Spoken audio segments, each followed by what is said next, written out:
नमस्कार। परख के इस विशेष कार्यक्रम में आपका एक बार फिर स्वागत है। ये हमारी बातचीत का अंतिम पड़ाव है, जहां मूल तौर पर हम अभय जी के आज के काम, विशेषकर उपनिवेशवाद और भाषा के सवाल पर उनका लेखन, और एक और पक्ष जो कि जिस पर बात किए बिना मुझे लगता है कि अभय जी को जानना सफल नहीं हो सकता, जितना थोड़ा बहुत हमने इस बातचीत में उन्हें निकालने की कोशिश की है, वो है उनका पब्लिक इंटेलेक्चुअल होना। यानी वो जिस तरह से सार्वजनिक मंचों पर, विशेषकर टीवी पर आते हैं, वो बहुत उल्लेखनीय है। टीवी की बात करना बहुत ज़रूरी है, क्योंकि अभय जी उन लोगों में से हैं जिनके बारे में ये कहा जा सकता है कि उन्होंने टीवी का व्याकरण रचा है।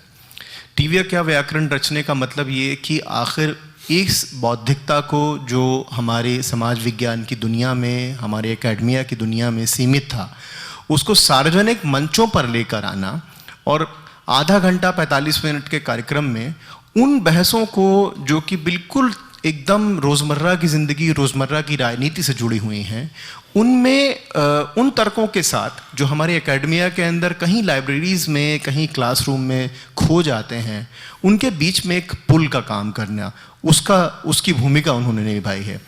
और ये बहुत महत्वपूर्ण भूमिका इसलिए भी है क्योंकि जो उनका आज का काम है वो बहुत उल्लेखनीय है। हमने अपनी पिछली बातचीत जहाँ ख़त्म की थी, मैं अभय भाई उसी पर दोबारा लौटूंगा। मोटे तौर पे मैं आपसे सहमत हूँ। मुझे लगता है कि अंबेडकर का उदाहरण बहुत महत्वपूर्ण है, ख़ास तौर से उपनिवेशवाद की पूरी प्रक्रिया में, भाषा के सवाल को लेकर, हमारी अपनी अवधारणाओं की रचना के सवाल को लेकर। लेकिन जिस माहौल में हम अंबेडकर पर लौटे हैं, वो माहौल भी उतना ही महत्वपूर्ण है। अंबेडकर पर मार्क्सवाद अंबेडकर विवाद का अगर मैं और थोड़ा पीछे जाऊं तो मुझे शरद पाटिल याद आते हैं, जिनको कि कम्युनिस्ट पार्टी से इसलिए निकाल दिया गया था कि वो अंबेडकर के सिद्धांत को लेकर उन्होंने एक रचना लिखी थी, दास शूद्र स्लेवरी। वो दौर और था, तब अंबेडकर फैशन में नहीं थे। 1990 के बाद में अंबेडकर फैशन में हैं, और इतना फैशन में है कि अब हम अपनी हर बात साबित करने के लिए जिस तरह से पहले मार्क्स पर जाते थे, वैसे अंबेडकर पर जाने लगे हैं। इसी तरह से जो बात आपने कही, और वो बहुत अच्छा आपने कहा कि ये फ़र्क करना ज़रूरी है कि हम बत्रा साहब के स्कूल और अंबेडकर की बातों में फ़र्क करें, ये बहुत महत्वपूर्ण बात है। लेकिन जिस माहौल में हम हैं, और ख़ास तौर से अब अगर हर चीज़ उपनिषद में है, अगर सब कुछ जो है वो दरअसल हमारे पास है, और हमें अपना ही स्वदेशी सब कुछ रचना गढ़ना है, तो फिर तो मुझे ऐसा लग रहा है कि हम एक बार फिर से एक और कुएं में जाएंगे, और उस कुएं से निकलने का, और उस कुएं में इतना सेलिब्रेशन हो जाएगा, उसकी इतनी हम ये कर देंगे कि हमारे पास सब कुछ है, कि बत्रा साहब के स्कूल और हम में बहुत फ़र्क नहीं रह पाएगा। इस पर आप क्या कहेंगे? देखिए, एक विद्वान है जो मैथमेटिशियन है, जिनका अभी नीचे बातचीत में हम लोगों ने जिक्र किया, तो उनका नाम है चंद्रकांत राजू। वो गणितज्ञ हैं। उनकी एक किताब है जो बहुत मोटी और अच्छी। एक छोटा सा इसमें मैं ऐड कर दूं, मैं एक डॉक्टर साहब को जानता हूं जो कि अपनी पूरी ज़िंदगी कार्डियोलॉजिस्ट रहे, इंग्लैंड में उन्होंने 20 साल बिताए, और मुझे बहुत अच्छी तरह से जानते हैं। अभी जब मेरी उनसे मुलाकात हुई तो उन्होंने कहा कि अब मैं सोच रहा हूं कि आखिर हिंदुस्तान में भी बहुत कुछ था और हम कहीं ना कहीं पर फेल हो गए। तो अपने आप को गाली बकने का जो ये रिवाज है, ये एक्सेप्टेबल है इस समय में। अगर मैं उन डॉक्टर साहब से पूछूं कि उस समय में जब आप यहाँ प्रैक्टिस कर रहे थे, तब आप अपने आप को क्यों गाली नहीं बक रहे थे, तब आपको अंबेडकर क्यों याद नहीं आ रहे थे, तो ये सवाल उतना ही महत्वपूर्ण है जैसा कि आज हम फैशन में कह देते हैं कि मार्क्स कोई थे। अपने आप को मार्क्सवादी कहकर हम हंसते हैं उस ज़माने को लेकर। तो क्या ऐसा भी तो संभव है कि अगले 20 साल के बाद में अंबेडकर को लेकर भी हम इसी तरह से हंसें? तो कहीं ना कहीं पर एक सैद्धांतिक पक्ष होना चाहिए। उस पर आप क्या कहेंगे? अब देखिए, आपका जो सवाल है ये एक जटिल सवाल है, बहुत संक्षेप में इस पर बहुत लंबी चर्चा की आवश्यकता है। आप भी इस बात को समझते हैं, लेकिन हम लोग अभी तो संक्षेप में ही चर्चा करेंगे। जैसे कि एक हैं चंद्रकांत राजू, जो कि गणितज्ञ हैं, विख्यात गणितज्ञ हैं। उनकी किताब है कल्चरल फाउंडेशन ऑफ मैथमेटिक्स।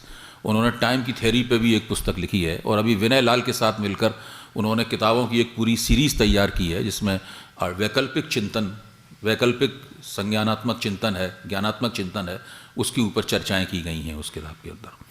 तो उनका और दीनानाथ बत्रा के स्कूल के एक नेता हैं, उनके साथ एक ईमेल एक्सचेंज मुझे पढ़ने के लिए मिला। तो उस ईमेल एक्सचेंज में बहस इस बात पे हो रही थी कि क्या कोई वैदिक गणित नाम की कोई चीज है। चंद्रकांत राजू कहना था कि वेदों में कोई गणित मौजूद नहीं है, इसलिए ये पूरा दावा करना कोई वैदिक गणित है, ये एक मूर्खतापूर्ण दावा है, ये तथ्यहीन दावा है।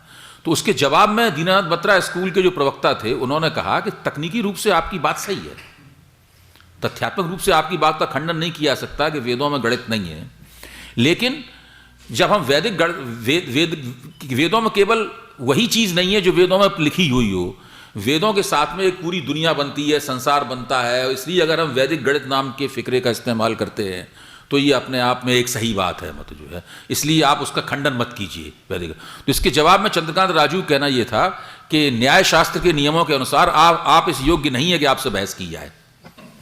उन्होंने कहा न्याय शास्त्र के नियमों के अनुसार आप इस योग्य नहीं है कि आपसे बहस की जाए, आपकी बातों से वेदों का भी नुकसान होता है, उपनिषदों का भी नुकसान होता है, और पूरी जो भारतीय ज्ञान परंपरा है उस पूरी ज्ञान परंपरा पर लांछन लगता है। आप जैसे लोग ही हैं जो जिम्मेदार हैं इस ज्ञान परंपरा को कमजोर करने में। इस तरह की बहस उन लोगों के बीच में हो रही थी। अच्छा, अब चंद्रकांत राजू स्पष्ट रूप से कहते हैं कि ये जो पूरा दावा है कि ज्योमेट्री का आविष्कार यूक्लिड ने किया, तो वो ये दिखाते हैं कि यूक्लिड नाम का तो कोई व्यक्ति हुआ ही नहीं।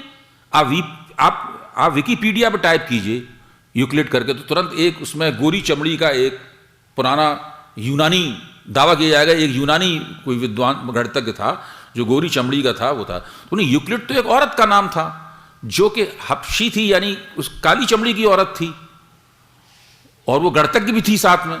तो ये सारे के सारे दावे जो यूरोप में किए जाते हैं, ये सारे दावे गलत हैं।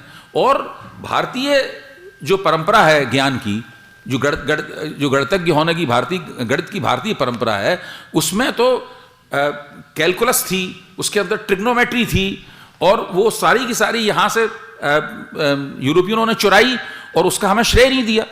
अच्छा, अभी पिछले दिनों मैंने जो अध्ययन किया उसमें लगता है कि एपिस्टेमोलॉजी की चोरी और इतिहास की चोरी जितने बड़े पैमाने पर 16वीं, 17वीं और 18वीं शताब्दी में हुई है उसकी कोई सीमा नहीं है।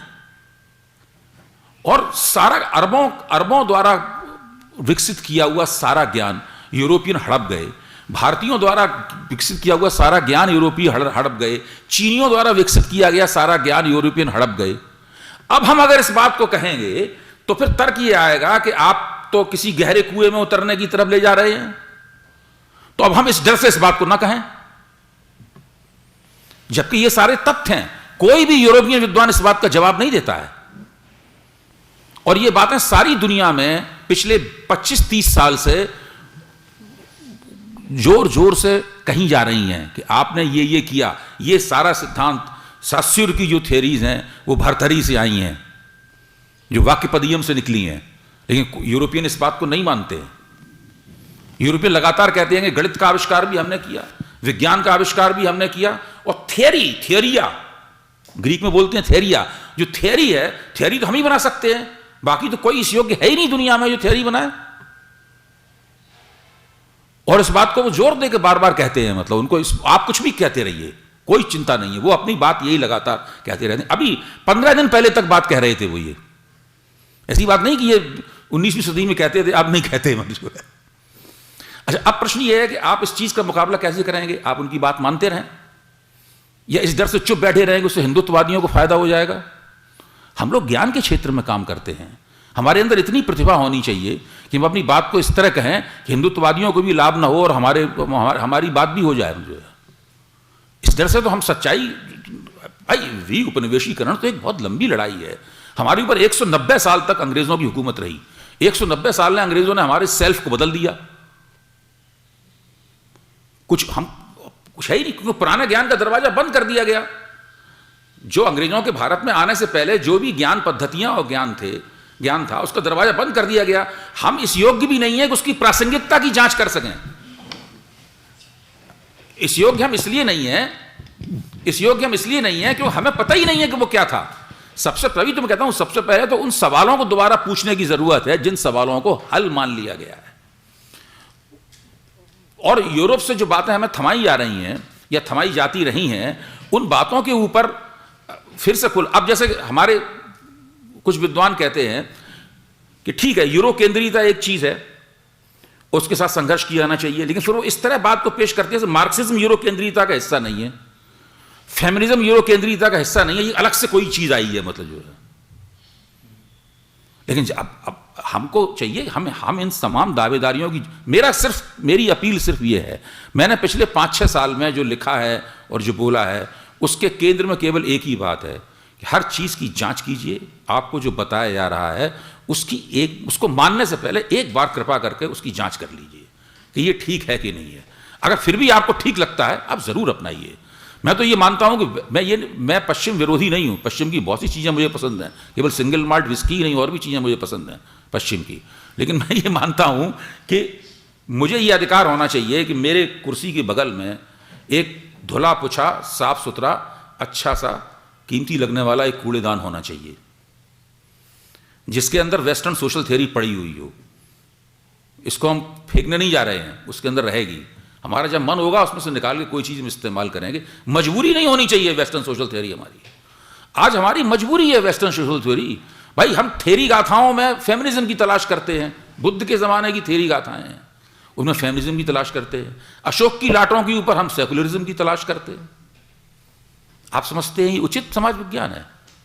ये है भारत का इतिहास, ये भारत का समाज विज्ञान है। और ऐसी जाने कितने उदाहरण गिनाए जा सकते हैं आपको। मैंने अपनी पुस्तक जो अभी आप लोगों के पास देखने के लिए भेजी है, उसमें सिलसिले वाले उदाहरण गिनाए हैं, उनको अनगिनत हैं।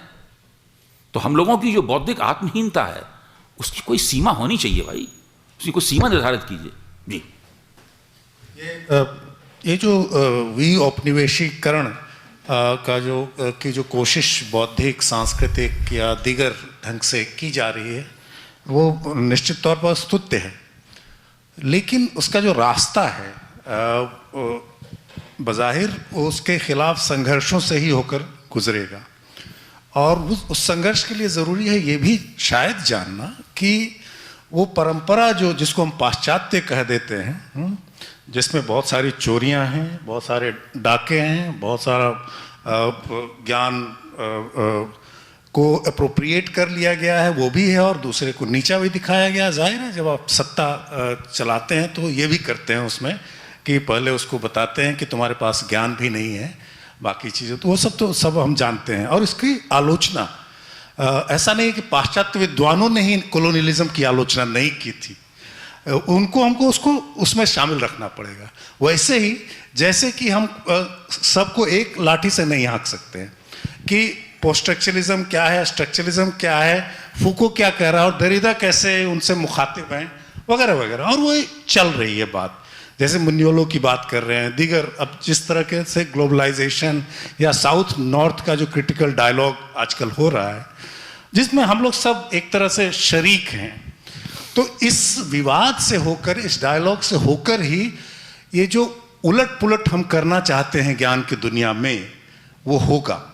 और उसके लिए उसमें भी पश्चिम का होना ज़रूरी है, क्योंकि उस वर्चस्व से इनकार हम लोग नहीं कर सकते हैं। वहीं से ये तरतमताएं आती हैं कि किस भाषा में कौन सी बात कही जा रही है तो उसका क्या वजन होगा। और हम लोग सब संघर्ष रत रहे हैं उसमें, लेकिन वो रिकग्निशन ज़रूरी है। वैसे ही जैसे कि एक तरतमता भारत के अंदर ही भाषाओं के अंदर है, जिन भाषाओं में ज्ञान पैदा हुआ है, किसको खारिज किया गया, किसको दाखिल किया गया, किस मौके पर, उसका भी एक अपना इतिहास है। तो उस प्लुरैलिटी जो कि पश्चिम में भी और हमारे यहाँ भी है, उसकी भी पहचान मुझे लगता है उतनी ही ज़रूरी है, क्योंकि तभी हम उससे अलग होंगे जो भारतीय परंपरा को एकाश्मक बनाती है और सवाल से परे बनाती है। तो आप भी वही बात कह रहे हैं, लेकिन हम उस एकात्मकता से भी हम लोग को बचने की ज़रूरत है। अगर हम गौर से देखेंगे तो उतनी एकात्मक वो परंपरा नहीं रही है, क्योंकि जो बात जो कह रहे हैं आपको कि रैशनल होना चाहिए, रैशनलिज्म तो है ही, उस नॉलेज कंस्ट्रक्शन में रैशनलिज्म है, और सिर्फ वेस्ट की मोनोपोली नहीं है, इजारेदारी नहीं है, वो ज़माने से वो अलग अलग तरह के रैशनलिज्म मौजूद रहे हैं। तो आप कैसे, मतलब मुझे लगता है थोड़ा सा वहाँ पर भेद हो जाता है। आप जिस तरह से मुझे ढंग से पढ़ना है सब कुछ जो आप लिखे हैं अभी हाल में, और उस किताब को भी, लेकिन मुझे लगता है कि उसको भी हम थोड़ी जल्दबाजी में एकात्मक तो नहीं बना दे रहे हैं। ये आर्गुमेंट ज़रूरी है और ये प्रैक्टिस भी ज़रूरी है, इंटेलेक्चुअल प्रैक्टिस, लेकिन वो ख़तरा है कि नहीं उसमें। मैं रविकांत जी के कमेंट या क्वेश्चन में एक दो पंक्तियां जोड़ना चाह रहा हूँ। वो इस तरह से कि आपके प्रस्तुति से ऐसा आभास होता है, और मैं गलत साबित होना चाहूँगा,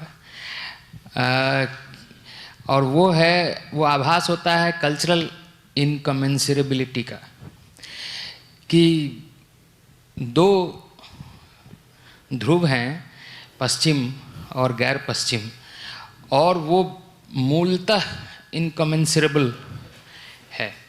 या तो उसे उठाया जा सकता है, चोरी किया जा सकता है, डाका डाला जा सकता है, फेयर एक्सचेंज नहीं होता, और कम से कम इस तरह की कोई वास्तविकता नहीं होती।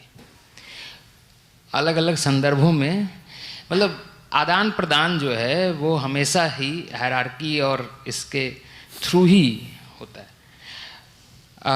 तो बेसिकली जो छन के जो बात समझ में आ रही है, या इस तरह के प्रस्थान बिंदु से सोचने पर जो समस्या आती है, वो है कल्चरल इनकमेंसरेबिलिटी का, कि बेसिकली बातचीत ज़्यादा हो नहीं सकती है भारतीय ज्ञान परंपराओं में और पाश्चात्य ज्ञान परंपराओं में। पाश्चात्य परंपरा अपने घर रहे, हम अपने घर रहेंगे, इस तरफ ये बात जाती हुई नज़र आती है। एक तो ये बात। दूसरी बात जो मुझे लगती है वो मैं बाद में ऐड करूँगा। मैं इस सिलसिले में एक सवाल है मेरा कि जब हम जो पश्चिम की श्रेणियों या अवधारणाओं से आक्रांत होने की बात करते हैं और खुद की खोज में हम निकलते हैं, तो ऐसा क्यों होता है कि हम मध्यकाल को छोड़ के अतीत में कूद जाते हैं सीधे, प्राचीन काल में चले जाते हैं। जी। और 1000 साल का जो ये जो एक वक्फा है कितना बड़ा, और इसमें स्थापत्य से लेके, साहित्य से लेके, संगीत से लेके तमाम क्षेत्रों में बहुत कमाल की उपलब्धियां हैं। तो ये भी एक ग्रे एरिया है कि हम आत्म की खोज में हम अनिवार्य रूप से प्राचीन काल में क्यों जाते हैं। मैं शुरू करूँगा इसमें। देखिए, मैं नरेश जी की बात से शुरू करूँगा। नरेश जी कह रहे हैं ना कि हम लोग ये मध्यकाल को छोड़ देते हैं और प्राचीन में चले जाते हैं। तो ये विधि हमें किसने सिखाई है? ये विधि हमें विलियम जोन्स ने सिखाई है। उससे पहले ये नहीं होता था। ये विधि हमें अंग्रेजों ने सिखाई है, ओरिएंटलिस्ट ने सिखाई है कि केवल संस्कृत में जो शास्त्र रचा गया है वही भारतीय शास्त्र है। उसके बाद मुसलमान हिंदुस्तान आए तो उसमें फारसी और अरबी आई, उसके अंदर ज्ञानोत्पादन हुआ। ओरिएंटलिस्टों ने उस ज्ञान का अध्ययन करने से इनकार कर दिया। ओरिएंटलिज्म भी दो तरह के हैं। एक शुरुआती ओरिएंटलिज्म है जिसमें यात्री लोग आते थे, उनको भारतीय भाषाएं नहीं आती थी, वो फारसी वगैरह पे भी ध्यान देते थे। लेकिन जब विलियम जोन्स से जो ब्रिटिश ओरिएंटलिज्म या कंपनी ओरिएंटलिज्म ये जो शुरू हुआ, मतलब जो है जिसमें भारतीय भाषाओं का ज्ञान प्राप्त करने पर ब्रिटिश विद्वानों ने जोर दिया, उसमें परंपरा ये बनी कि केवल संस्कृत में जो रचा गया है केवल वही भारतीय ज्ञान है। और उन्होंने, विलियम जोन्स ने इस बात को छुपा के नहीं लिखा है। उनके जो 13 व्याख्यान हैं 11 व्याख्यान हैं जो एशियाटिक सोसाइटी में दिए गए हैं, उसमें उन्होंने स्पष्ट रूप से लिखा है कि मुसलमानों के ज़मानों में जो हुआ है डज नॉट मैटर, इसका कोई मतलब नहीं है, इसको छोड़ दीजिए। उससे हम केवल एक ही शिक्षा प्राप्त कर सकते हैं, अपनी भाषा की हेजेमनी, शासक की भाषा की हेजेमनी कायम होनी चाहिए, वो हमें यहां कायम करनी है। ये जो पूरा आइडिया है कि जो भारत में जो जिसको आप मध्यकाल बोल रहे हैं, जो कि जिसमें गैर हिंदू शासक बहुत बड़े पैमाने पर भारत में मौजूद थे, मतलब मुख्य तौर पर मुसलमान शासक मौजूद थे, इसको ज्ञान के क्षेत्र के तौर पर देखा ही नहीं जाना चाहिए। ये पूरी ये जो ज्ञान के इतिहास को समझने की जो विधि है, ये भी ओरिएंटलिस्ट प्राच्यवादियों ने हमें सिखाई है, इसलिए हम उसके ऊपर अमल करते हैं। ये वही प्रभाव है, इसकी मैं आलोचना करता हूं। अच्छा, जहां तक बात है एकाश में होने की, एकाश में कौन होना चाहता है? Who is appealing for मोनोलिथिज्म?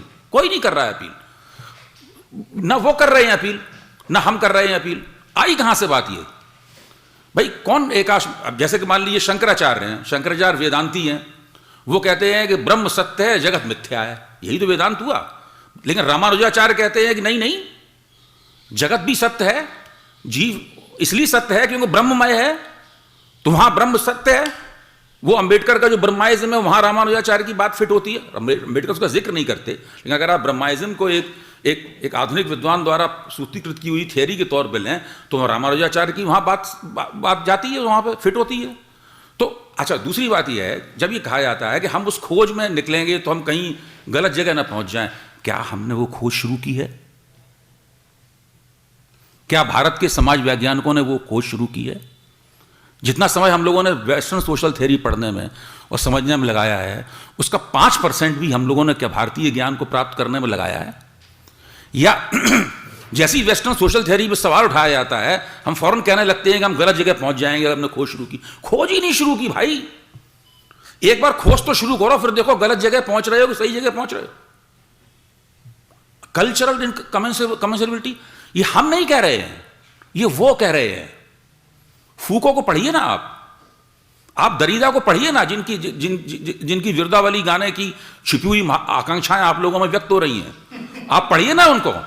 वो कह रहे हैं साफ तौर पे, वो कह रहे हैं साफ तौर पे कि हम हैं, तुम नहीं। हम हैं, तुम नहीं, और तुम हम नहीं हो सकते। तुम कोशिश पूरी कर सकते हो कि तुम हमारे जैसे बन जाओ, हम तुम्हारे जैसे कभी नहीं बनेंगे। इन्हीं शब्दों में अनुवाद अगर आप हिंदी में करेंगे तो उसके यही शब्द बनेंगे। मतलब वो लोग सब साफ तौर पे कह रहे हैं। फूको क्या कहते हैं? फूको कहते हैं यूरोप में एक ऐसी बात है जो यहीं बैठे बैठे सारी दुनिया से तादाद में स्थापित कर लेता है, कहीं जाने की आवश्यकता नहीं है। सुदीप्त कविराज, इनको तो मैंने वो आर्टिकल भेजा था, साहब कहते हैं कि हर पश्चिमी विद्वान हमारे बारे में कुछ नहीं जानना चाहता। हमसे उम्मीद की जाती है कि हम अपने बारे में भी जानेंगे और उनके बारे में भी जानेंगे, हमसे डबल ड्यूटी करने की उम्मीद की जाती है। ये सुदीप्त कविराज कह रहे हैं। आप जिस कल्चरल, आप जो कह रहे हैं ना कि उनकी संस्कृति उनकी है, और फेयर एक्सचेंज तो कभी था ही नहीं। हम बहुत मुकालते में हैं अगर हम कहेंगे कि हमारे उनके बीच फेयर एक्सचेंज हुआ। भारतीय दर्शन को वो एक सामग्री के तौर पर पढ़ते हैं। भारतीय भाषाओं का अध्ययन एक सामग्री, ज्ञान सामग्री के तौर पर किया जाता है, एक रिसोर्स के तौर पर किया जाता है, एक एपिस्टेमिक प्रस्थान बिंदु के तौर पर नहीं किया जाता। और यह बात मैं नहीं कह रहा हूं, मैं 500 पेज की किताब लिख सकता हूं केवल उन्हीं कोटेशनों के ऊपर जो इस बात को कहते हैं कि हमारे और उनके, और उन लोगों का साफ मानना है जो गैर यूरोप है उसका प्रारब्ध है यूरोप की प्रतिलिपि बनना। ये मार्क्स भी बार बार यही कहते हैं, सब लोग यही कहते हैं। जो गैर यूरोप है वो कर क्या सकता है इसके अलावा? वो हमारी प्रतिलिपि बन सकता है बस, केवल इसके अलावा उसके पास और कोई चारा नहीं है। और उन्होंने ऐसा माहौल भी बना दिया है, सारी शर्तें उनके पक्ष में हैं, सब चीज। सुदीप्त कविराज कहते हैं अपने आर्टिकल में, वो कहते हैं लगता है बहुत दिनों तक ऐसा ही बना रहेगा। बड़े लाचारी में भर के कहते हैं सुदीप्त कविराज कि लगता है बहुत दिनों तक ऐसा ही बना रहेगा। वो केवल अपने बारे में जानेंगे और हम अपने बारे में भी जानेंगे और उनके बारे में जानेंगे। हम डबल ड्यूटी करेंगे, हमारे ऊपर दोहरा बोझ लगा रहेगा। ये तो वो स्पष्ट रूप से कहते हैं। ये हम हैं जिन्होंने अपना कैरियर, अपना पूरा जीवन, अपनी पूरी बौद्धिकता वेस्टर्न सोशल थ्योरी मय कर दी है, और अब हमें किसी न किसी रूप में उसका बचाव करते रहना है। हम, आप कह रहे भाई हम खोज, हमें तो कोई खोज में निकला दिखाई नहीं पड़ता। कौन कर रहा है खोज? किसी भारतीय ज्ञान की, कोई इंडियन एपिस्टेमोलॉजी की खोज कौन कर रहा है? जितना वेस्टर्न, अब आप चलिए शुरू कीजिए, जिनको वी उपनिवेशीकरण की आप बात कह रहे हैं, दीपेश चक्रवर्ती। दीपेश चक्रवर्ती की किताब है प्रोविंशियलाइजिंग यूरोप, जो दुनिया की बहुत ज़्यादा लोकप्रिय और बहुउद्धृत पुस्तक इस मामले में मानी जाती है। मैंने बड़े उत्साह के साथ वो पुस्तक पढ़नी शुरू की, तो मैंने कहा अरे वो तो ये कह रहे हैं पानी देना है। दीपेश चक्रवर्ती तो ये कह रहे हैं कि वेस्टर्न सोशल थ्योरी ने हमें बहुत सा भारतीय ज्ञान पढ़ने से रोक दिया।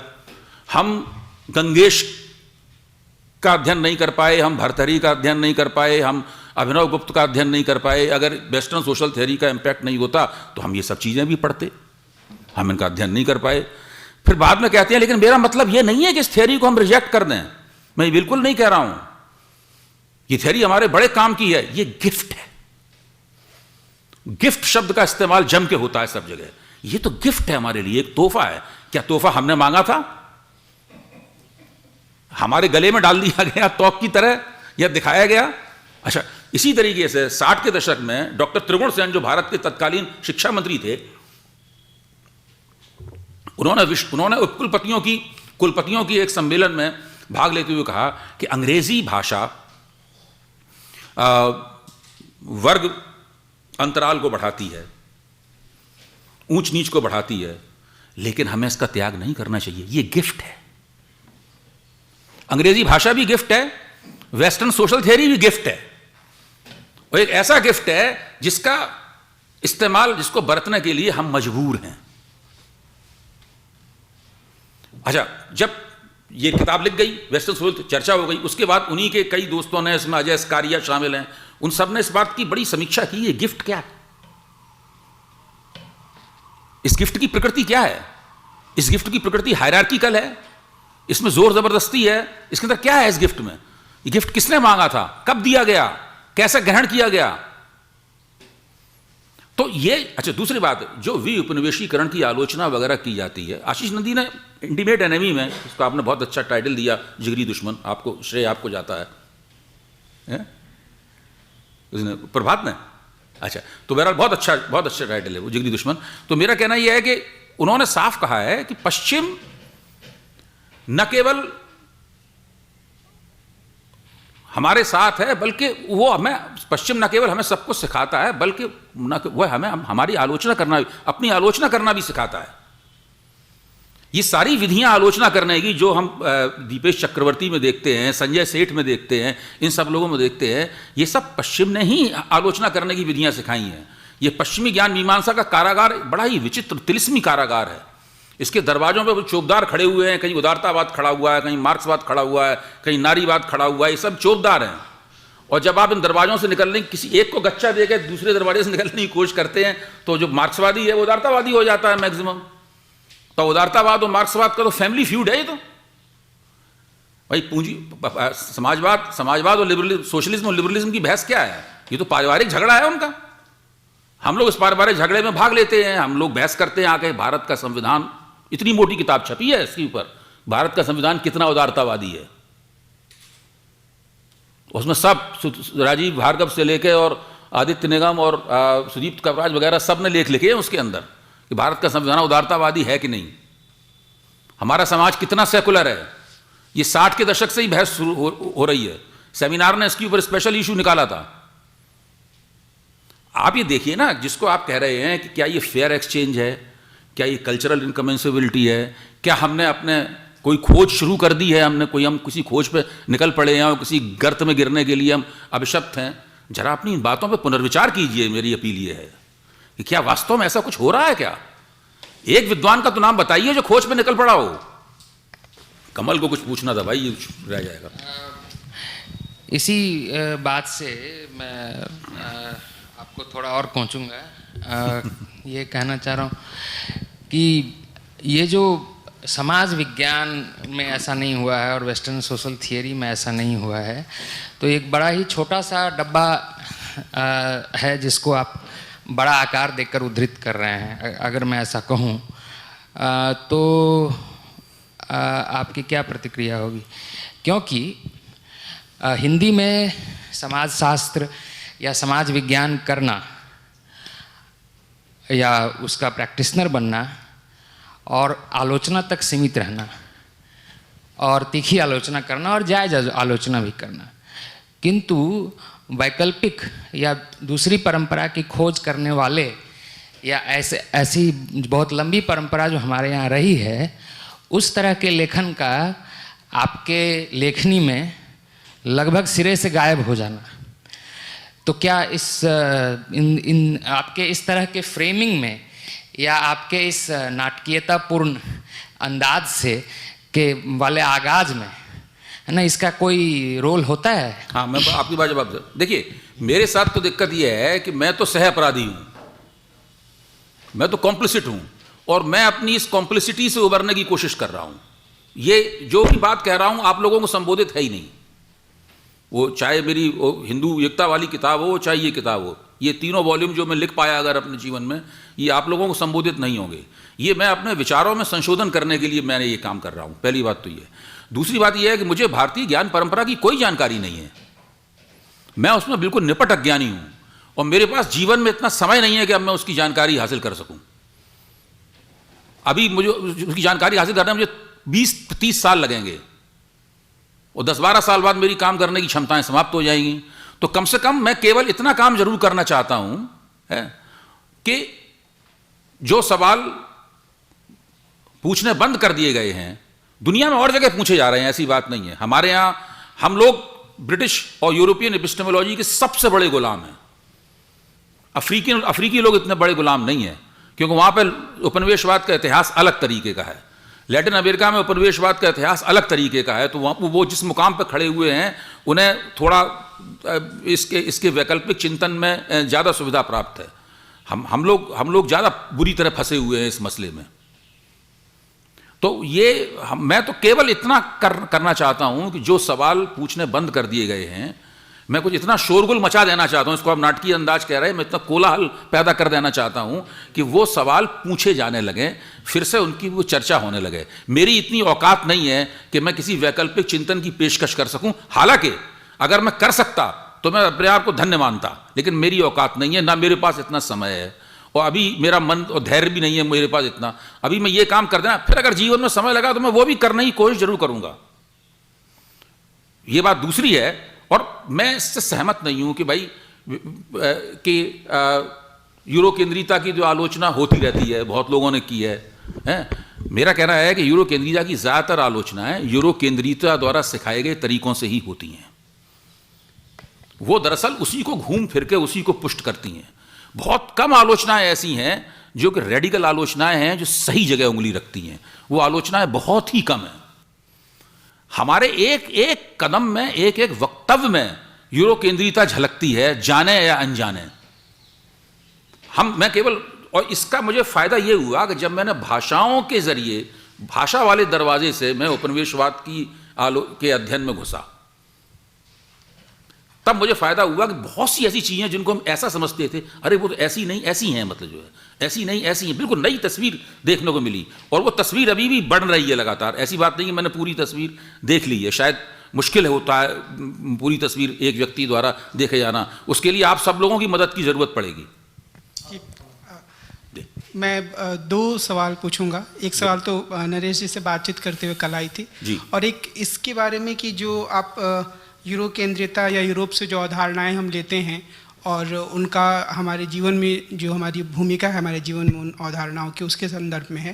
जैसे मुझे अक्सर लगता है कि जो चाहे मार्क्सवाद हो, चाहे उदारतावाद हो, चाहे नारीवाद हो, अगर वो यूरो केंद्रित विचार रहे हैं और यूरोप से ही भारत की ओर आए हैं, तब भी भारतीय संदर्भ में इनकी जो सकारात्मक भूमिका है उसको हमें स्वीकार करना चाहिए, और शायद उससे भारतीय समाज को बेहतर बनाने में मदद मिली है।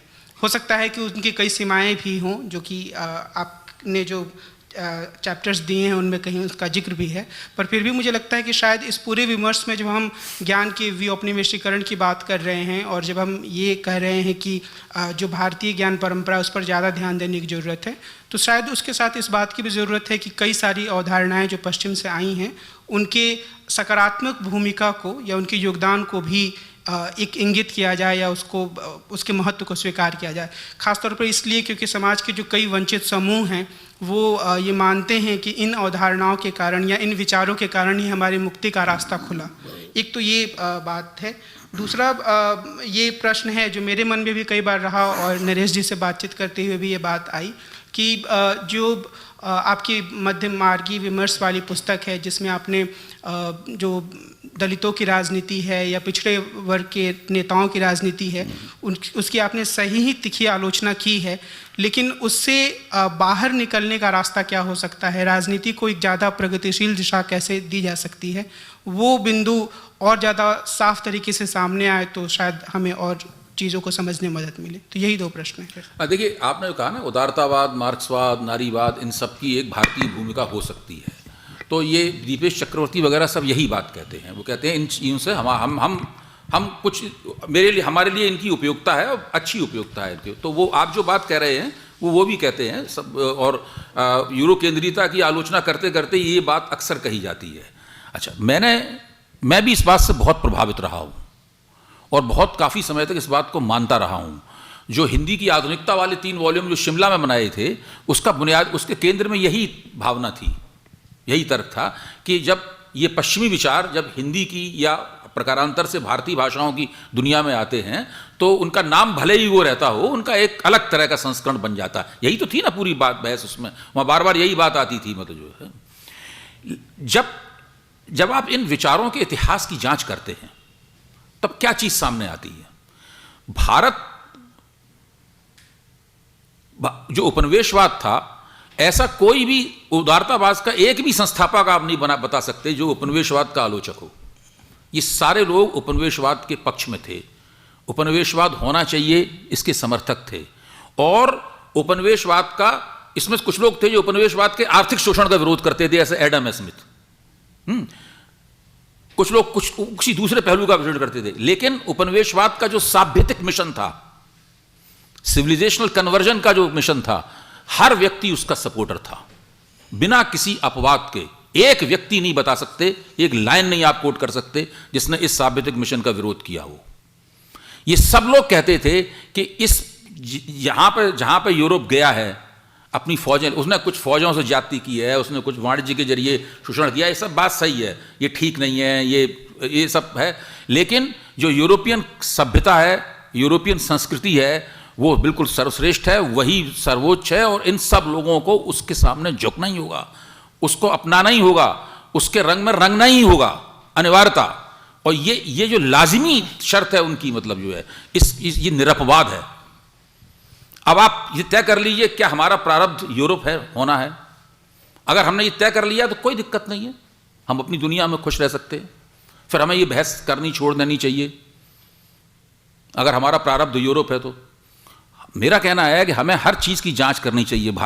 जब अंग्रेज आए तो उन्होंने भारतीय भाषाओं का जो पुनर्संस्कार किया, भारतीय भाषाओं में जो परिवर्तन किए, इसका मैंने एक छोटा सा अध्ययन भी किया जो उस पुस्तक में भी है, मतलब जो है, और दूसरे लोगों ने और बड़े अध्ययन किए हैं, क्योंकि पुस्तक केवल इसी विषय पर केंद्रित नहीं थी। भारतीय भाषाओं में जो परिवर्तन किए, उस परिवर्तन के पीछे की नीति क्या थी, इन सब बातों के ऊपर हमें गौर करना चाहिए। सब जगह कनॉट प्लेस नहीं है। अंग्रेज लोग कनॉट प्लेस बनवा गए, उसमें हम अपना हिंदुस्तान का बाजार खोल सकते हैं। ये भाषाओं की दुनिया है, ये संस्कृति की दुनिया है, ये ईंट गारे पत्थर और उस कंक्रीट को लेकर बनी हुई दुनिया नहीं है। ये हमारे सेल्फ का, हमारी खुदी का, हमारे आत्म का निर्माण करती है। और जो एक बार बन जाता है तो हमें केवल चमड़ी में ही, जो मैकाले कहते थे ना कि चमड़ी रक्त में, त्वचा के रंग में ही केवल भारतीय रह जाएंगे, वही होकर रह जाता है। तो मेरा निवेदन यह है कि जिन विचारों का आपने जिक्र किया है, इससे भारतीय समाज को बेहतर बनाने में मदद मिली है, इसके प्रमाण हमें चाहिए। भारतीय समाज को बेहतर बनाना, क्या भारतीय समाज समतामूलक इन विचारों के कारण हुआ है? क्या हुआ है, मतलब ऐसी क्या चीज़ हुई है भारतीय समाज में जिससे इन विचारों की हम लोग आराधना करें या इन विचारों के अंदर सकारात्मक पहलू इसके अंदर ढूंढते फिरें। मेरा कहना यह है कि हर समाज के विकास की, प्रगति की, अवनति की उसकी एक अपनी गति होती है जो उस समाज के अपने तत्वों द्वारा निर्धारित होती है। जो बाहरी कारक हैं उनकी अपनी भूमिका होती है, लेकिन उनकी भूमिका जितनी होती है उतनी ही मानी जानी चाहिए। उनको केंद्रीय भूमिका देने की कोई आवश्यकता नहीं। अगर आप उनको केंद्रीय भूमिका देंगे तो समाज की बिल्कुल विकृत तस्वीर आपके सामने आएगी और आप खुद अपने समाज परिवर्तन की गति को नहीं समझ पाएंगे। भारतीय समाज में परिवर्तन नहीं हुआ है, बदला नहीं है, ये कोई नहीं कह सकता, लेकिन वो किन वजहों से बदला है इसकी जांच होनी चाहिए। वो उदारतावाद की वजह से बदला है, वो मार्क्सवाद की वजह से बदला है, वो नारीवाद की वजह से बदला है। इन सब चीज़ों की जांच होनी चाहिए। जब हिंदू विवाह अधिनियम में जो परिवर्तन हुए हैं वो नारीवाद की वजह से हुए हैं, लिबरलिज्म की वजह से हुए हैं, किस वजह से हुए हैं, ये सब बातें जांच होनी चाहिए। देखिए, अगर आप जब इतिहास के अंदर घुसते हैं और उसकी भीतरी तहों को टटोलते हैं, वहाँ जो संवाद घटित हो रहे हैं, जब आप उन संवादों को देखते हैं तब समझ में आती है कि ऊपर से हमें जो बात बताई जा रही है दरअसल वो है नहीं, मामला कुछ और है उसके अंदर में। और इतनी फुर्सत न हमें है, न हमें वो युक्तियां बताई गई हैं कि हम वो जांच पड़ताल, एक गहरी अंदर वाली जांच पड़ताल कर सकें। अब आप मुझसे कहेंगे आप दीजिए प्रमाण, तो मैं भी नहीं दे पाऊंगा प्रमाण, लेकिन ऐसा मुझे लगता है कि ऐसा है, आपको लगता है कि ऐसा नहीं है, तो ये जद्दोजहद अभी चलती रहेगी। अबे भाई मैं नहीं, एक मिनट, मैं नहीं तो ये मिस हो जाएगा, क्योंकि हमको ये बातचीत अभी दूसरी तरफ भी लेकर जानी है और ये ऐसी बातचीत है जो कि काफ़ी देर तक चल सकती है। और जो दूसरा सवाल था कमल का, उस सवाल पर भी बहुत बात हो सकती है और मेरे ख्याल से वो इम्पोर्टेंट भी है। मैं मूल तौर पर 3 चीज़ें कहकर फिर हम अपनी बातचीत को दूसरी तरफ ले जाएंगे इन्हीं चीज़ों से जोड़ते हुए। एक टिप्पणी है, एक आलोचना है और एक सवाल है। टिप्पणी, आपने कविराज का जिक्र किया, कविराज के लेख का जिक्र किया और थोड़ा बहुत मैं ज़्यादा उनको पढ़ता हूँ। एक चीज़ वो बराबर कहते हैं कि कोई भी समाज क्लीन स्लेट नहीं होता, हर एक समाज में प्रक्रियाएं चलती रहती हैं, रुकती नहीं हैं। एक ऐसी ही प्रक्रिया है, सतत प्रक्रिया है आधुनिकता, और वो आधुनिकता केवल पश्चिम के विचार के तौर पे आई है और आने के बाद में कहीं ना कहीं पर वो उसको हमने इतना आत्मसात कर लिया है कि उसकी एक विशेष प्रवृत्ति हमारे यहाँ भी विकसित हो गई है। तो इसीलिए वो ये कहते हैं कि आधुनिकता के अध्ययन के लिए उन समाजों में जहाँ की इसी तरह की प्रवृत्ति पहले से थी, उसका कुछ सैद्धांतिकरण हुआ है। हमें अपनी आधुनिकता को देखकर अपना सैद्धांतिकरण करना है।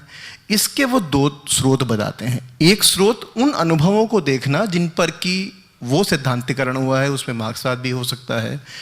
और बहुत अजीब चीज़ है कि हम फूको और डेरिडा को एक साथ रख देते हैं, जबकि उनमें बहुत अंतर है। वो दोनों अलग अलग विंटेज पॉइंट से आ रहे हैं, एंगेज कर रहे हैं।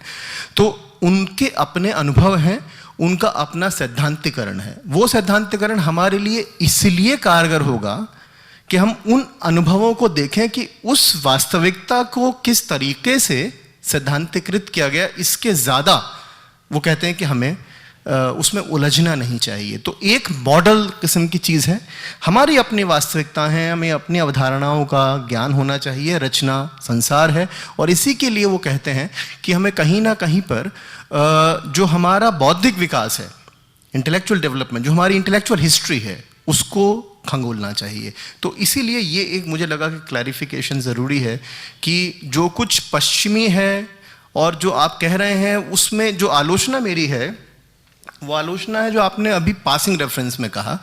उसको थोड़ा सा सोचिएगा अबे भाई, कि समाज का कोई मूल होता है। ये चीज़ मुझे याद आ रही है, एक जो बड़े मशहूर दीनदयाल उपाध्याय के लेक्चर्स हैं, उनमें से तीसरे लेक्चर में एक बहुत दिलचस्प चीज़ वो इसी तरह से कहने की कोशिश करते हैं। वो कहते हैं कि विनोबा जी से मेरी एक बार बात हो रही थी और विनोबा जी से मैंने कहा कि हर एक समाज का अपना कुछ मूल होता है। जैसे अगर 2 हिंदू कहीं मिलेंगे तो वो अच्छी ही बात करेंगे, चाहे वो अपने निजी जीवन में कितने ही धूर्त हों।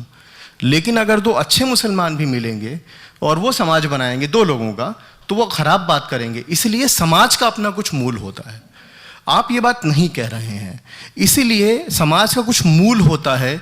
ये मुझे लगता है कि इस पर हमें दोबारा से रिविजिट करना चाहिए। मैं आधी बात से आपकी सहमत हूँ कि हाँ, परिस्थितिगत कुछ ऐसी चीज़ें होती हैं जो कि ट्रांजेंट कर जाती हैं हिस्टोरिकली, लेकिन उसको ये कहना कि बाहर के विचार उसे प्रभावित नहीं करते, मुझे लगता है कि ये उचित नहीं होगा। तो ये रही आलोचना। अब जो सवाल है वो सवाल ना तो राजनीतिक है और ना ही वो आलोचनात्मक है। सवाल ये है, आपकी किताब के कुछ चीज़ें मैंने पढ़ी हैं जो अभी आपने हमें भेजी है, और उसमें मुझे ये लगा कि आप जिस तरह से जो आपका तरीक़ा है किसी चीज़ तक पहुंचने का, वो इन्फॉर्मेशन की बजाय रिपोर्टिंग ज़्यादा लगता है।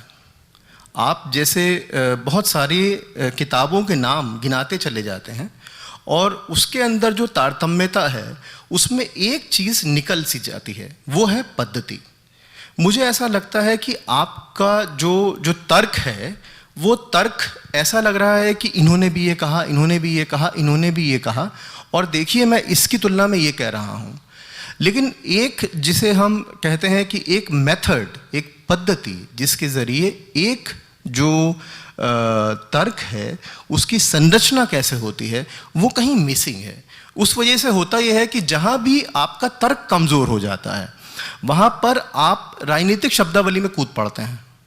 तो इसीलिए मुझे लग रहा है कि आपका जो ये पूरा प्रोजेक्ट है, जिससे मेरी पूरी सहमति है और मेरे ख्याल से इस कमरे में बैठे हर एक व्यक्ति की पूरी सहमति है, उसमें जो पद्धति की कमज़ोरी है उसकी वजह से हो ये रहा है कि जब भी आप ये करते हैं, जब भी आपको थोड़ी दिक्कत होती है तर्क को संभालने में, आप जो है वो कहीं ना कहीं पर बहुत प्रचलित किस्म की शब्दावली के साथ अपनी बात को रखने की कोशिश करते हैं। मुझे लगता है कि इस पर थोड़ा आपको सोचने की ज़रूरत है। ये तीन चीज़ें कहने के बाद मैं अब बातचीत का, क्योंकि अंतिम सेगमेंट है, अब उसके तरफ हम जाएंगे और मैं चाहूँगा कि साथी अपने सवाल तैयार कर लें। वो है टीवी की ग्रामर। आप पहले ऐसे व्यक्ति हैं जिन्होंने की जो बौद्धिक दुनिया की चीज़ें थी, बहुत गहरी चीज़ें थी, उनको आम फहम बनाया। हम इस पर बात करेंगे। पहले आप इन तीन चीज़ों को, और उसके बाद में मेरे ख्याल से नरेश का भी एक सवाल है। अगर इसमें आपने जो बात कही है, मैंने पुस्तक सब साथियों को भेजी इसीलिए है, वो तो अभी कच्चा माल है और उसके अंदर जो कमियां हैं, मान लो पद्धति मूलक कोई समस्या है, कहीं तर्क संबंधी कोई समस्या है, तो आप लोग बताएंगे, एक हमदर्द आलोचना करेंगे, तो मुझे उसको दुरुस्त करने में ठीक, या तो मैं पूरी किताब को ही रिवाइज करने को तैयार हूँ।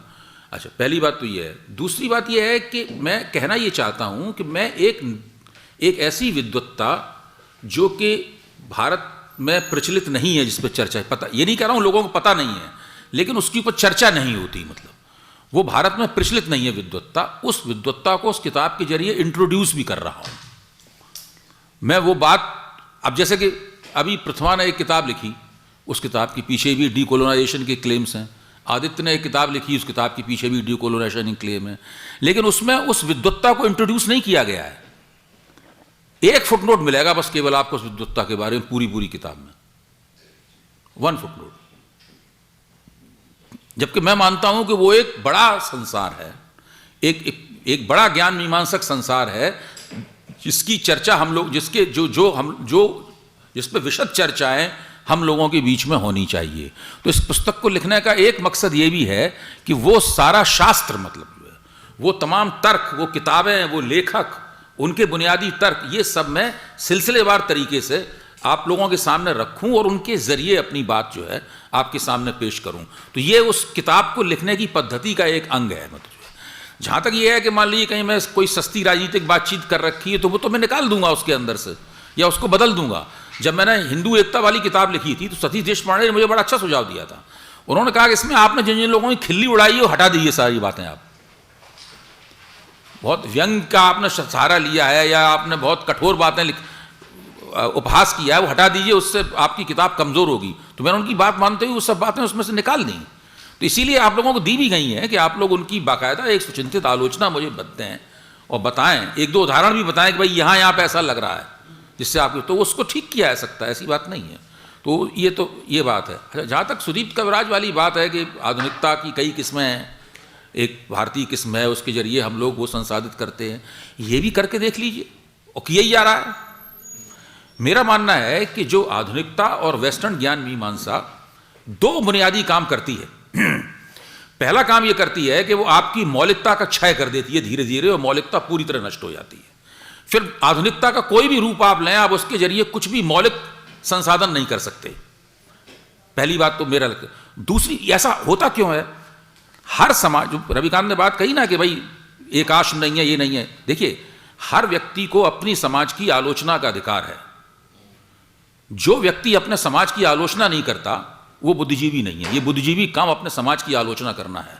समाज की आलोचना दो तरीके से होती है। एक तरीके से हमें आधुनिकता समाज की आलोचना कराती है, और दूसरा एक और तरीका है, आप समाज के इनसाइडर क्रिटिक हैं कि आप समाज के आउटसाइडर क्रिटिक हैं। गांधी जी भी वेस्टर्न शिक्षा गांधी जी ने प्राप्त की थी, लेकिन उन्होंने कोशिश करके वो अपने समाज के आंतरिक आलोचक बने। इसलिए उनकी आलोचना में समाज के प्रति घृणा नहीं है। आप CSDS के समाज वैज्ञानिक हो तो आप समाज के प्रति अतीव घृणा भरी हुई है, भारतीय समाज के प्रति जो है, भारतीय जीवन पद्धतियों के प्रति, समाज के प्रति बहुत जबरदस्त घृणा है, बहुत ही तिरस्कार का भाव है। कैसे लोग हैं ये, क्या सोचते हैं, ये सब इस तरह के भाव हैं। आधुनिकता और पश्चिमी ज्ञान मीमांसा हमें समाज के बाहर खड़ा कर देती है, और उस मुकाम से खड़े होकर हम अपने समाज की आलोचना शुरू करते हैं। इसलिए कभी भी हम अपने समाज को हमदर्दी से नहीं देखते, और जो लोग समाज में इनसाइडर क्रिटिक का रोल प्ले करते हैं उनका भी उपहास किया जाता है, उनके ऊपर शक किया जाता है उनके ऊपर। और दूसरी एक और बात है, ये मैं आप लोगों से अनुरोध भी करूंगा कि एक तरफ तो आप कहते हैं कि मैं ये बात नहीं कह रहा हूं जो कि दीनदयाल उपाध्याय कह रहे हैं, लेकिन बहस में आप बार बार दीनदयाल उपाध्याय और हिंदुत्व के लोगों को लाते हैं, है कि नहीं? तो आप ये खुद सोचिए, एक तरफ तो आप मान रहे हैं कि भाई मैं ये बात नहीं कह रहा हूं, मेरा ये मकसद नहीं है, फिर बार बार आप उस बात को क्यों लाते हैं, उस बात को बीच में? पूरी बात सुन लीजिए। बार बार क्योंकि आपको कहीं ना कहीं शक है इस बात के ऊपर कि अंततः मैं वहां ले जाना चाहता हूं या वैसी बात कहना चाहता हूं। आप मर्म की बात कहते हैं। मैं हिलाल अहमद को पसंद करता हूं, मैं कमल को भी पसंद करता हूं, मैं रविकांत को भी पसंद करता हूं, प्रभात को भी पसंद करता हूं। इन चारों लोगों को मैं एक ही वजह से पसंद करता हूं,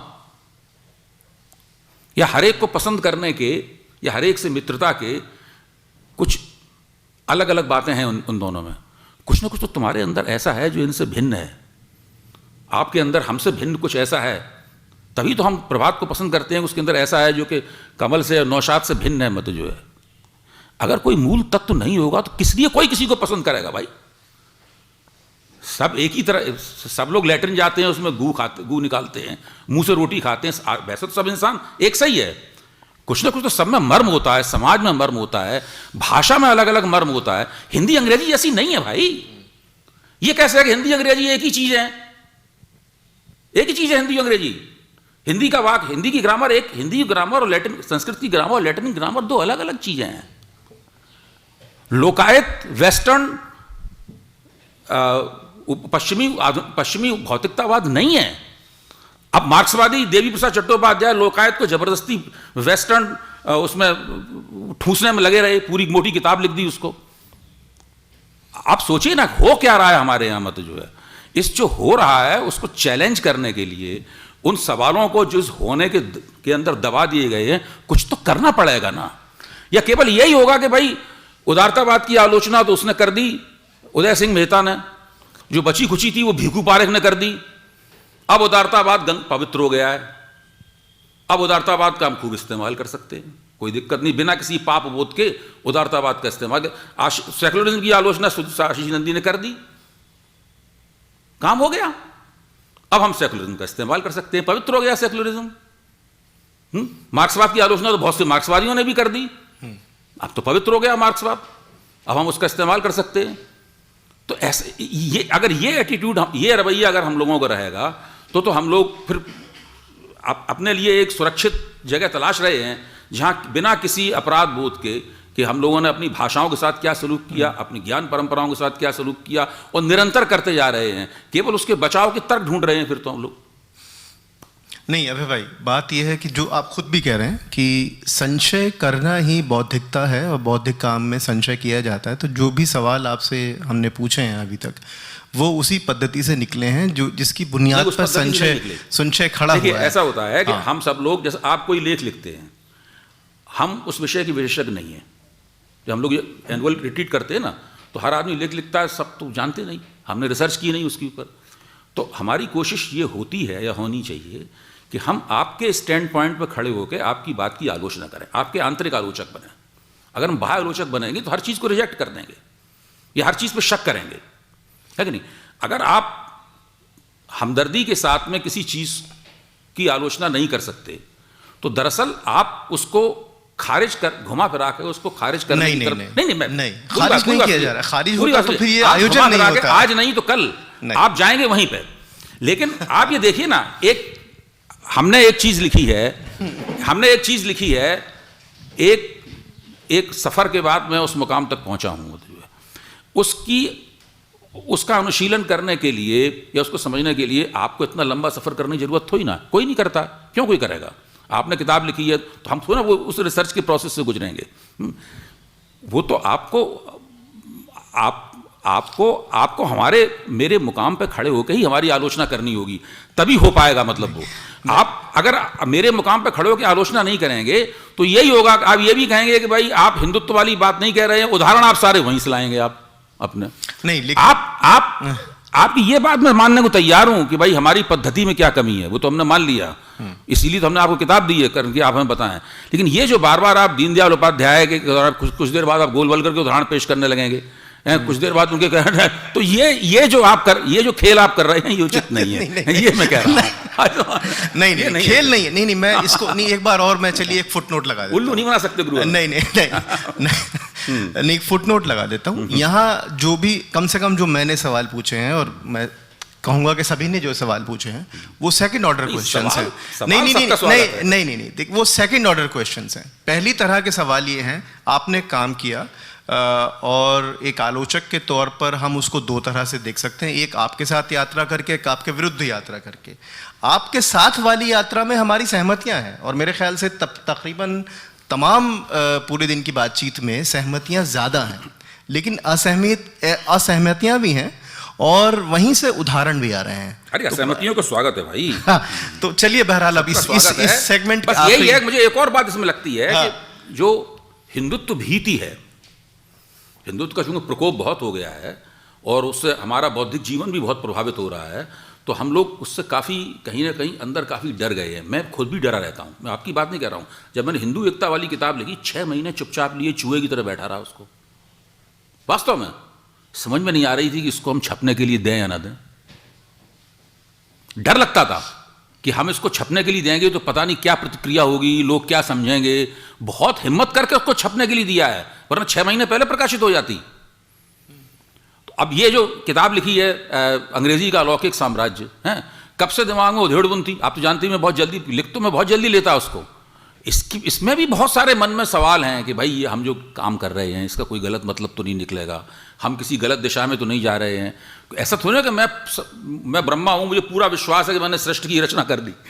ऐसा थोड़ी ना, मुझे भी बहुत सारे शक हैं और उन शकों का निवारण करने के लिए ही आप लोगों को दी है। और मेरी ये अपेक्षा भी है और मेरी प्रार्थना भी है साथ में कि आप लोग जो उसमें कमियां हैं उनको सउदाहरण बताएं, जरूर सउदाहरण बताएं और दीनदयाल उपाध्याय का उदाहरण देना बंद करें।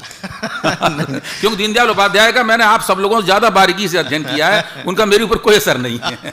चलिए, अच्छा हुआ आपने बता दिया।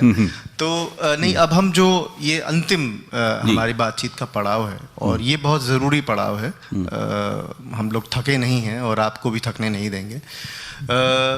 टीवी की दुनिया, और टीवी की दुनिया में अगर मैं आपकी तुलना करूं दूसरों से, तो मैं ये पाऊंगा कि आप एकमात्र ऐसे व्यक्ति हैं जिन्होंने कि गूढ़ बातें सामान्य शब्दों में कहकर टीवी को एक नया व्याकरण दिया।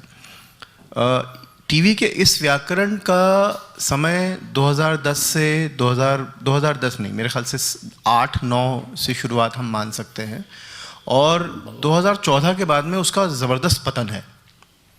तो 2 सवाल उठते हैं पहला सवाल तो ये कि, और उसमें आपकी भूमिका बहुत सशक्त भूमिका रही है, मैं जानता हूँ इसको, कि आखिर कैसे एक प्रोग्राम का, एक कार्यक्रम का की अवधारणा बनाई जाए, उस अवधारणा में बातचीत क्या हो, और आपने उस बातचीत को एक नए आयाम दिए हैं, इसमें कोई शक की बात नहीं है। तो दो सवाल उठते हैं। पहला, वो क्या प्रवृत्ति है जो प्रेरित करती रही कि इन गूढ़ बातों को सार्वजनिक मंच पर कहा जाए?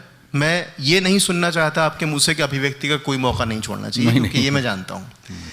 दूसरा सवाल जो है वो ये कि 2014 के बाद टेलीविज़न का व्याकरण जिस तरह से चीख चिल्लाहट से लेके गाली गलौज तक पहुंच चुका है, उसमें आप अपनी क्या भूमिका देखते हैं?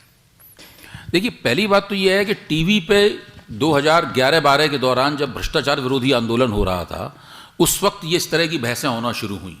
उससे पहले वो खिड़कियां बना के लोगों को बैठाना और उन पर बहस करना, एक एंकर उसको एक सूत्रधार हो, वो सब करे, पहले ऐसा नहीं होता था। ये उस वक्त से शुरू हुआ है। और चूँकि भ्रष्टाचार विरोधी आंदोलन में हम सब लोगों का हिस्सा था, मेरा भी एक उसमें अखबार के जरिए मैंने एक हस्तक्षेप किया था, नागरिक समाज पे, सिविल सोसाइटी पर आर्टिकल लिखा था, तो उसको पढ़ के मुझे पहली बार बुलाया गया उसमें बहस करने के लिए। उसके बाद उन लोगों को मेरा तरीका पसंद आया तो वो बार बार बुलाने लगे, और उसके बाद वो एक नई दुनिया बनती चली गई, जिसको मैंने कभी कोशिश नहीं की थी बनाने की, लेकिन वो बनती चली गई और उसका लाभ हुआ। और मुझे व्यक्तिगत रूप से बहुत लाभ हुआ, लेकिन शायद और लोगों को भी उसका लाभ हुआ हो। तो उस वक्त मुझे CSDS में 10 साल से ज़्यादा हो चुके थे, और मैं CSDS के रंग में पूरी तरह रंग चुका था। यहाँ पर जो लंच के बाद बहसें होती थी और वैसे आपस में बहसें जो होती थी, उसमें हम लोग जो तर्कों का इस्तेमाल करते थे, मैं वही बातें टीवी पे बोलता था। मैंने उसके अलावा कुछ भी नहीं बोला। जो आप लोगों से बात करता था वही बात बोलता था। शब्दों में, जोर में, इम्फेसिस वगैरह में फ़र्क हो सकता है, वो सवाल जैसे पूछा जाता है उसके हिसाब से तय होता है? लेकिन मैं लगातार उसी वही बातें बोलता रहा। इसलिए मुझे कभी नहीं लगा कि CSDS में जो मैं काम करता हूँ उससे कोई भिन्न काम मुझे वहाँ पर, उससे कोई भिन्न काम मुझे वहाँ पर करना है। तो उससे क्या हुआ कि जो समाज वैज्ञानिक, ये डिस्कर्सिव कहूँगा मैं, समाज वैज्ञानिक तो नहीं, एक डिस्कर्सिव इनपुट जो है उसमें हुआ उसके अंदर। बाकी जो लोग थे वो लोग, उन लोगों को भी उस क्षेत्र, राजनीति के क्षेत्र की जानकारी होती है, लेकिन वो विश्लेषणात्मक कम और तथ्यात्मक जानकारी अधिक होती है उसमें। दूसरे, इसके पीछे एक पत्रकारिता की जो मेरी ट्रेनिंग थी, जो मेरे पिता ने दी थी, उसका बहुत बड़ी भूमिका, CSDS के बाद वो भूमिका बहुत बड़ी है। और वो क्या है भूमिका?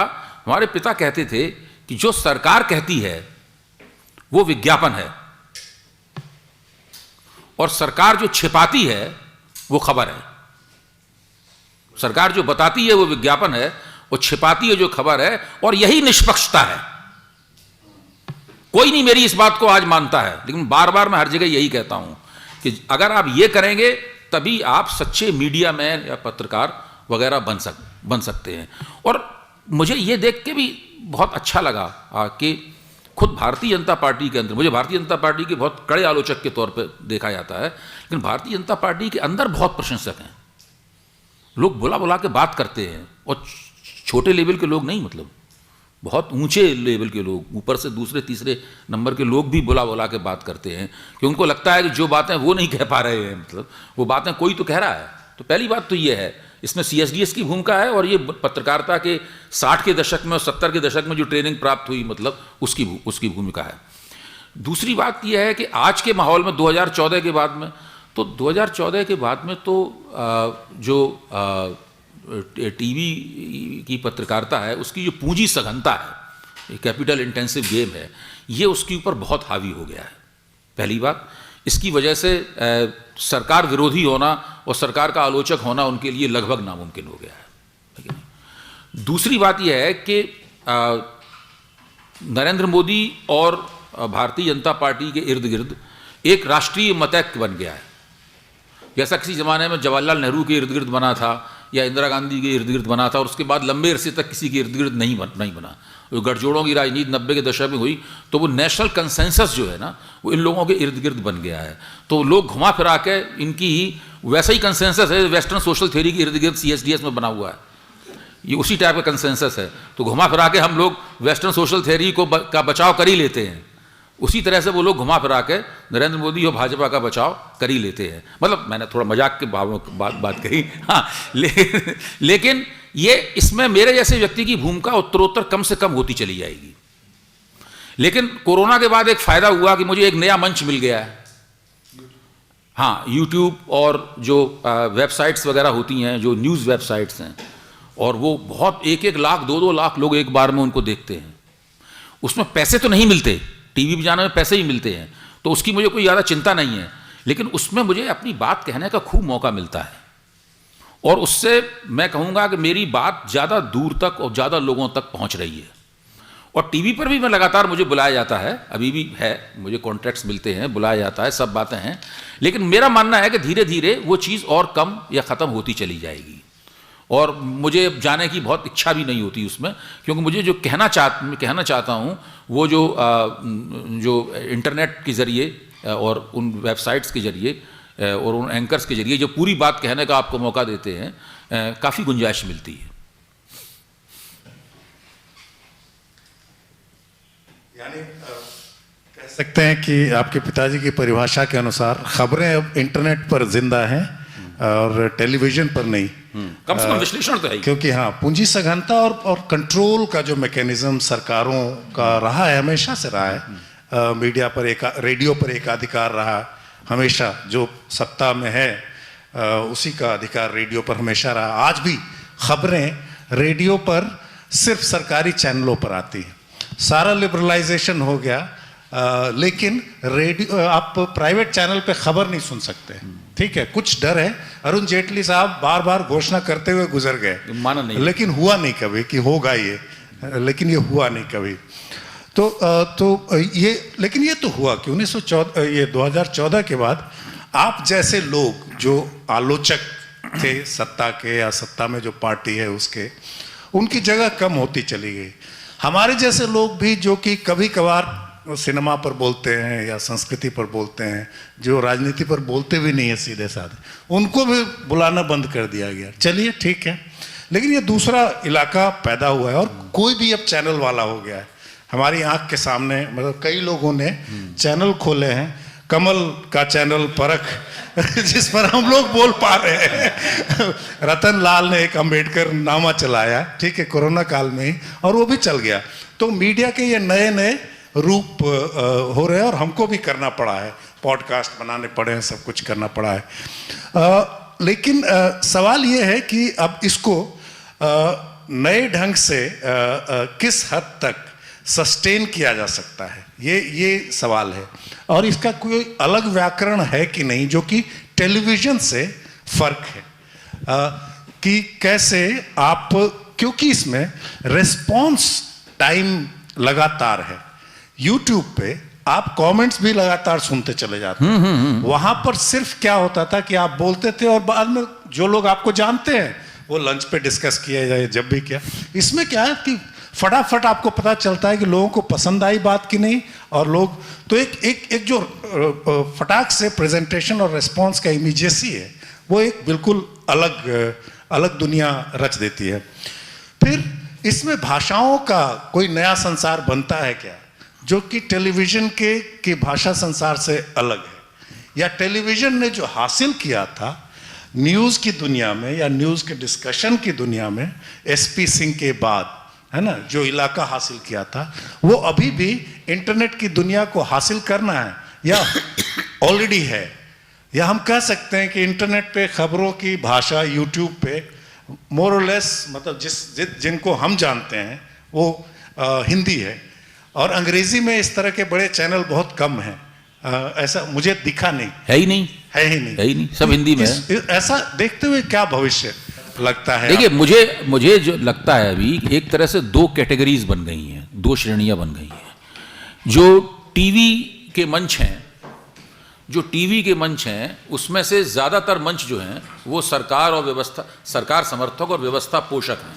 और नरेंद्र मोदी प्रधानमंत्री के व्यक्तित्व की विरुद्धावलियाँ गाने के अलावा, मोदी ने कर दिखाया, मोदी ने मंत्र दिया, देखो देखो मोदी ने कर दिया, देखो देखो, ये सब ही मतलब होता रहता है। और ये जो इंटरनेट वाले मंच जो बने हैं, ये मंच ज़्यादातर इसकी आलोचना करते हैं। विपक्ष की भूमिका ये मंच जो है वो निभा रहे हैं। अब ये बात ऐसी ही बनी रहेगी, मैं ये नहीं मानता हूँ। मेरा मानना है, और ना मैं ये मानता हूँ कि बीजेपी अनंत काल तक इसी तरह चुनाव जीतती रहेगी। जैसे ही बीजेपी गिरती है, चुनाव में गिरती है, जो कभी भी घटित हो सकता है, क्योंकि जब चीज़ें होनी शुरू होती हैं तो फिर रुकती नहीं है, फिर कोई कितना भी बड़ा प्रबंधक हो उनको रोक नहीं पाता है। अगर उत्तर प्रदेश के चुनाव में कुछ विशेष ऐसा घटित होता है तो वो सिलसिला शुरू हो जाएगा, मैं ये मानता हूँ। मैं ये नहीं कह रहा हूँ उत्तर ऐसा होगा, लेकिन अगर ऐसा होता है तो वो सिलसिला शुरू हो जाएगा। तो फिर से जो कमर्शियल टीवी मंच हैं, मीडिया हैं, उसकी दुनिया बदलेगी। वो ऐसी ही नहीं रहेगी दुनिया, क्योंकि उनके मालिकों की दुनिया बदलेगी, मालिकों के स्वार्थ बदलेंगे, साथ में वो उस दुनिया के अंदर भी उसके अंदर परिवर्तन आएगा। और जब उसके अंदर परिवर्तन आएगा तो फिर इधर वाली दुनिया जो है ना, इसको भी उसी के मुताबिक अपने आप को थोड़ा सा ट्वीक करना पड़ेगा या अपने आप को थोड़ा बदलना पड़ेगा। तो ये समय सापेक्ष परिस्थितियां हैं। आज का जो वक्त है उसके सापेक्ष ही विकास हुआ है, और जैसा अगर वक्त बदलेगा तो ये सारी चीज़ें परिवर्तित होंगी, और ये बहुत देर नहीं लगेगी इसको बदलने में। देखिए, ये 3-4 साल का, खासतौर से कोरोना के बाद की महामारी के दौरान और महामारी के बाद का विकास है ये। तो अभी देखा जाए तो इसको अभी 1.5-2 साल भी नहीं हुए हैं इसको ठीक से हुए। और अगर चुनावी राजनीति के अंदर कोई बड़ा परिवर्तन होता है तो इसमें फिर से परिवर्तन होता हुआ हम लोगों को दिखाई पड़ेगा। आप अपने प्रोग्राम के नीचे जो कमेंट्स आते हैं यूट्यूब पे, हाँ, उसको पढ़ते हैं कि नहीं पढ़ते? हाँ, मैं देखता हूँ उसको, और कभी कभी वो लोग बाद में बताते भी हैं कि ये इस तरीके से आया मुझे। और कुछ एक कार्यक्रम तो ऐसा है जिसके बारे में मुझे हमेशा खबर मिलती है बाद में, उसको 3 लाख लोगों ने देखा, 1.5 लाख लोगों ने देखा, तो मुझे बहुत आश्चर्य होता है, क्योंकि एक कार्यक्रम में तो हम लोग बहुत गंभीर और सैद्धांतिक बातों पर चर्चा करते हैं। संतोष भारती के साथ जो कार्यक्रम है उसमें बहुत सघन बातों के ऊपर कभी कभी चर्चा होती है, और उसमें काफ़ी लोग देखते हैं उसको। तो इसका मतलब ये है कि एक गंभीर ऑडियंस जो है, गंभीर हाँ, वो तैयार हो रहा है, जो कुछ चाहता है वो चीज़ें। ये लोग मेरे ख्याल से अच्छे पाठक भी होंगे, मेरा मानना ये है। भले ही हम लोग ना पहुंच पा रहे हो उन तक, लेकिन ये अच्छा, अगर हम लोग पहुंच पाएँ किसी तरह से, अपने प्रकाशक पे जोर डाल के उन लोगों तक पहुंच पाएँ तो ये बड़ा अच्छा रहेगा। ये अच्छे पाठक भी ये लोग साबित होंगे। मैं अभी भी मानता हूं कि हिंदी की दुनिया में कम से कम 10 लाख से लेकर 50 लाख लोग तक ऐसे हैं जो हम लोग भारतीय भाषा कार्यक्रम में जो हम लोगों ने साहित्य प्रकाशित किया है, ऐसे साहित्य के ग्राहक अभी हैं ऐसे, उन तक पहुंचना अभी बाकी है। चाहे हम उसे पॉडकास्ट के जरिए पहुँचें, किताब अपनी एंथोलॉजी के जरिए पहुँचें, किस जरिए पहुँचें, इन लोगों तक पहुँचना बाकी है। असल में हम लोगों के प्रकाशक इतने ज़्यादा सक्षम नहीं है मुझे लगता, और उनके अंदर वो हाँ, इस उत्साह भी नहीं है, वो स्पिरिट भी नहीं है, वो महत्वाकांक्षा नहीं है, वो लोगों तक पहुँचने की वो नहीं है। मतलब जब मैं शुरू में आया था तो धीरू भाई अक्सर कहता था कि आप प्रकाशक को क्यों देना चाहते हैं, हम लोग खुद छापेंगे। धीरू भाई कहते थे नहीं, अब है इस चक्कर में फंसे तो लेख लिखना भूल जाओगे, किताबें गिनते रहोगी कितनी स्टोर में रखी हुई हैं। बात उनकी सही थी, तो हम लोगों ने वही किया जो उन्होंने कहा। लेकिन मैं अभी भी मानता हूं, जैसे कि विश्वविद्यालयों ने अपने प्रकाशन गृह खोले हैं दुनिया में और जो बहुत कामयाब हैं, मतलब हैं, इसी तरीके से CSDS जैसी संस्था को या ऐसा कुछ कोशिश करनी चाहिए जो हम लोग कुछ पहुंचे वहां तक, जो है हालांकि बहुत मुश्किल लगता है। अब हम ये बहुत आसानी से कर सकते हैं, इसलिए कि नेटवर्क जो जिसके लिए प्रकाशकों पर हम लोग आश्रित होने की बात करते थे, वो अब Amazon से आप डिस्ट्रीब्यूट कर सकते हैं या ऑनलाइन डिस्ट्रीब्यूट कर सकते हैं। एक सिर्फ डिस्पैच ऑफिस चाहिए आपको। अब आपको वो नेटवर्क चाहिए नहीं, अब ये किया जा सकता है दरअसल। मैं थोड़ा रुख बदल रहा हूँ जी। आपकी ये जो एक किताब है साहित्य में अनामंत्रित, अनामंत्रित जी, वहाँ आपने जो काम किया है वो सिर्फ समीक्षा का नहीं है, और आपने वो इच्छा भी जाहिर की है, और एक तरह से बात भी कही है साफ कि आप जो है उसे आप समाज विज्ञान और समीक्षा के बीच की कोई जगह आप ढूंढ रहे हैं। तो और ये सवाल मैंने पूछने की जो पृष्ठभूमि है वो ये है कि हिंदी में हम कई बार जो समाज विज्ञान की बात करते हैं तो मुझे लगता है कि उसका एक बड़ा सुप्त हिस्सा वो कहानियों में वो और उपन्यासों में मिलता है, वो मूल रूप में, मतलब एक कच्चे माल के तौर पे। तो उस क्षेत्र में आप सक्रिय हैं अभी भी, या ये माना जाए कि वो आप छोड़ चुके हैं? नहीं, मेरी इच्छा तो बहुत है उस क्षेत्र में काम करने की, लेकिन यही है कि अभी तो मेरे सामने मुख्य लक्ष्य यही है, जो अभी मैंने पुस्तक आप लोगों को समीक्षार्थ और आपकी टीका टिप्पणियों के लिए भेजी है।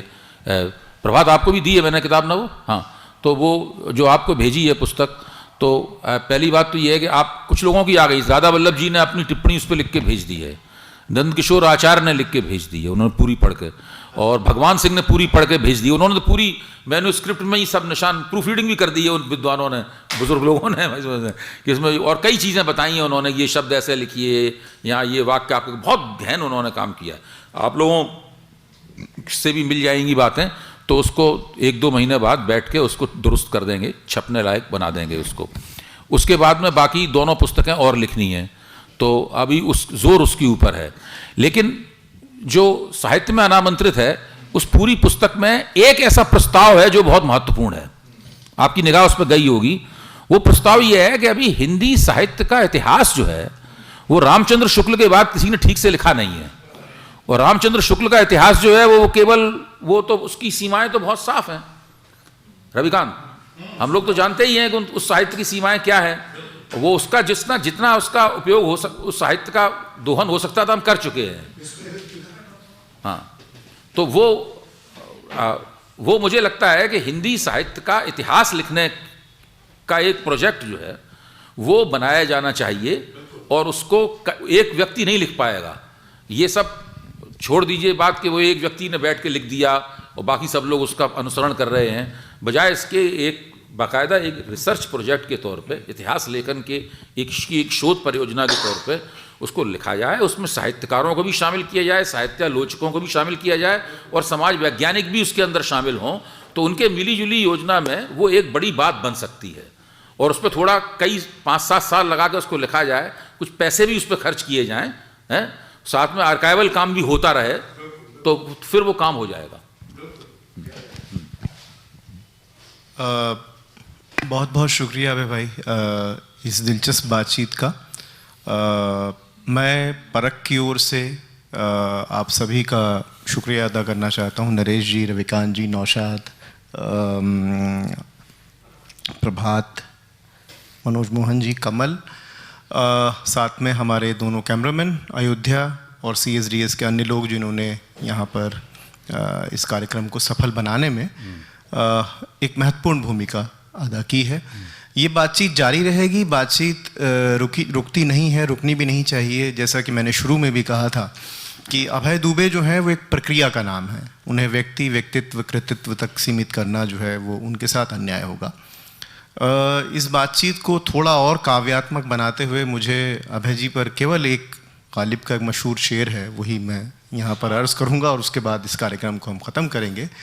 हुई मुद्दत के गालिब मर गया पर याद आता है, वो हर एक बात पर यूँ कहना कि यूँ होता तो क्या होता। तो अभय जी आप ऐसे ही करते रहिए, यूँ होता तो क्या होता और हम लोग भी इसी तरह से आप पर संशय करते रहेंगे। नहीं। बहुत बहुत शुक्रिया बहुत बहुत शुक्रिया, बहुत बहुत धन्यवाद भाई। मैं तो बहुत ज़्यादा आप लोगों का शुक्रगुजार हूँ।